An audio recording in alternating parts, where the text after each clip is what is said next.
Okay, so I did my master's in spray technology at the Department of Plant Pathology, and I looked at replacing or modifying the Unrath model for optimal spraying in high-density apple orchards in my case by using principles of the Marber dosing model. Spray applications in apple orchards in our country consists out of the tree-row volume model, which comes down to water rates of 650 to 2,000 liters per hectare. At the moment, this leaves our fruit pest and disease free and ready for export, so it works. However, orchards are changing from low density plantings with trees with high canopy volume to a higher density plantings with low canopy volume and rectangular shape. The currently used spray application techniques and dosing models might not be the most efficient way to spray these high density orchards. For this reason, we looked into the Marber dosing model. The Marber dosing model was developed in Germany and Austria in high density orchards. These orchards had a slender spindle, tall spindle, or three-row bed shape, and didn't have an orchard interrow width of 4 meters and less. The Marber dosing model simplifies dosing by using a single spray machine calibration and tank dose mixture. The dose adjustment between orchards are then done only by adjusting the tractor driving speed and also the air volume produced. This leaves the possibility of saving time on spray applications and also limiting the input costs on possible time savings. Okay, so just as a quick example of the Marber dosing model, we did various spray deposition trials in 3.5 and 4 meter interrow with orchards with the tall spindle shape.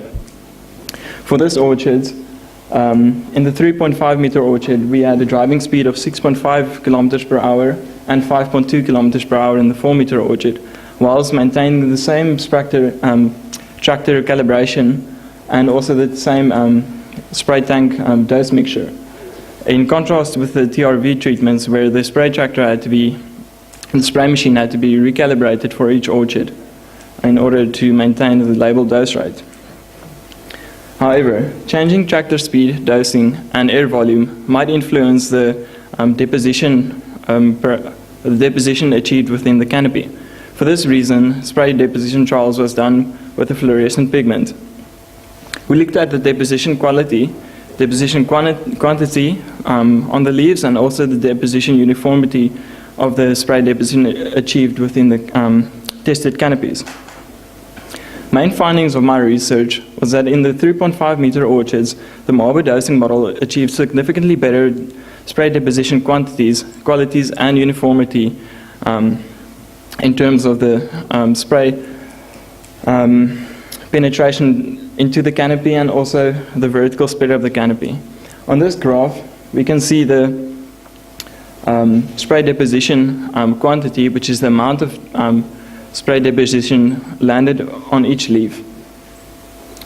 In the 3.5 meter orchards, we could see a significantly better deposition in the inside and the outside of the canopy, meaning better penetration and less blow off on the outside because of the higher driving speed the Marber dosing model prescribed. In the 4 meter orchard, specifically in this one on the graph, which was a much larger orchard than the 3.5 meter orchard, the effects of the Marber dosing model was less significant, but still had similar to better results.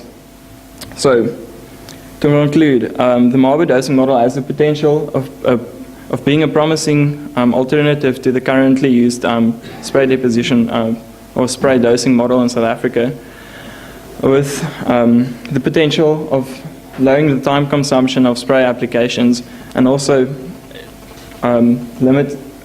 leaving less rooms for dosing errors because of the constant sprayer calibration and dosing achieved.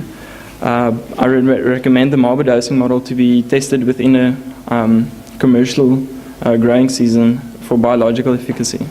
I'd just like to acknowledge my sponsors and people who have helped me.